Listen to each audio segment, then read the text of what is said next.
se cumplen 30 años desde que se fundó la editorial. Precisamente este año hemos querido que sea especial trayendo todos los libros que más se han vendido en todas las ferias de Durango hasta la fecha. Yo siempre suelo decir que la feria es un buen sitio para acercarse a las editoriales, no solo por las novedades, sino porque es uno de los pocos sitios en los que se puede encontrar todo su fondo, que al fin y al cabo es la historia de la editorial. La historia que sigue viva además en la editorial porque cada año seguimos trayendo aquí los mismos títulos que en su día fueron seguramente polémicos, que mucha gente no se acordará de ellos y es precisamente un sitio para ir a buscarlos. Llega a Durango en la primera edición, que tiene menos de un mes, José Lacalle, y aquí están todos los últimos libros que quedan de esta primera edición. La segunda está ya en imprenta y pronto aparecerá y estará en las librerías, pero bueno, quien se acerca a la Feria de Durango va a tener la primera edición a su disposición. Traemos como novedad Baigorri, un vasco en la guerrilla colombiana, que es una historia súper curiosa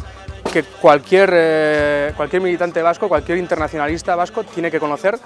Es la historia de un guerrillero, bueno, que se convirtió en guerrillero en Latinoamérica, que estuvo cocinando para el Che, que estuvo cocinando para Fidel, que fue el mejor amigo de Raúl Castro y que acabó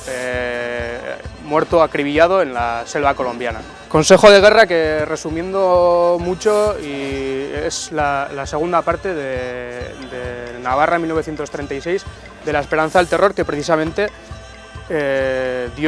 fundó de alguna manera la editorial, aunque fuera de Altafalla, pero bueno, es el germen de Chalaparta, y esta es la segunda parte, como quien dice,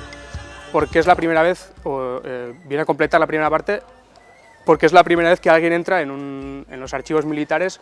y saca la información relativa a Nafarroa de toda la guerra civil. El derecho a decidir, la vía catalana, de Jaume López, con prólogo de Juan José Ibarreche, es el mejor libro que se ha escrito sobre el derecho a decidir. El derecho a decidir, como todo el mundo sabe, pues, y él también defiende en el libro, es el concepto que ha movido y que sigue moviendo y que moverá el proceso catalán. La izquierda abertzale acertó, bueno, desde el propio título ya es bastante polémico y bastante llamativo. Seguramente quien se quede en el título se perderá lo que hay dentro y no comprenderá muy bien a qué se refiere. Durangoko azokara ekartzen dugun liburuetako bat, zorionez eta zoritzarrez, umezurtzen aberria da, bigarren edizioa, Julen Kaltzadarena, izan ere liburua aurkeztuta astebetera, Julen Kaltzada hil zitzaigun, eta bera jaio zen umezurtzen herri hori umezurtu utzi zuen berak. Azokara ekartzen dugun beste liburuetako bat, Iñaki Gainarenetaren historia laburra da, gazteleraz ere badagoena, breve historia de eta zerbait aipatzekotan da etaren ikuste dut beste ikuspegi bat ematen duela, ez duelako kontaketa kronologikoa egiten, baizik eta talka, alegia, armak, kanpainak, egondako argitalpenak, eta pixkat lotxa puntu batekin esan behar dugu etaren historia euskaraz, Euskal Herrian egiten den lehenengo aldia dela.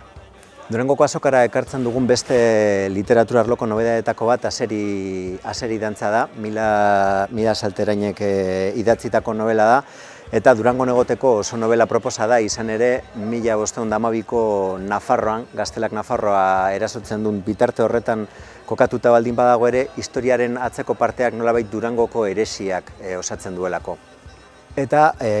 azokarako argitaratu dugun beste liburuetako bat, Garazi Arrularen Gu orduko hauek da, bere lehen liburua da, 8 ipuinez osatua, gai ezberdinak jorratzen dituena, politika azaltzen da, familiarteko harremanak azaltzen dira, baina Garazik berak aitortzen zuen bezala guztiak arilkatzen dituen gai bat edo leitmotiv bat egotekotan segurazki inkomunikazioa da, ez? Pertsonon artean egon ohi den distantzia, eta hain sarritan elkarrez ulertzera eramaten gaituen distantzia hori dute ardatz ipuin guztiek. Eta Txalapartaren bi produktu ez diren arren, Txalapartaren salmaian salduko dugu Atortxu Rokek egin duen bai dokumentala eta bai argazki liburuak. Biak aski produktu esanguratsuak eta hain zuzen ere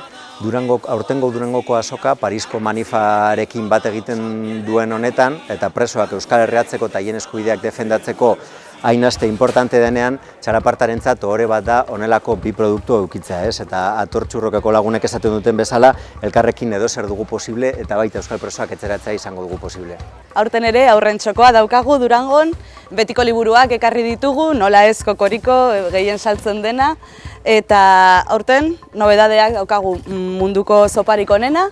eta txokolata, adiskidetasunari buruzkoak, eta sorginak irrizkarraz beldurra lantzeko oso egokia dena.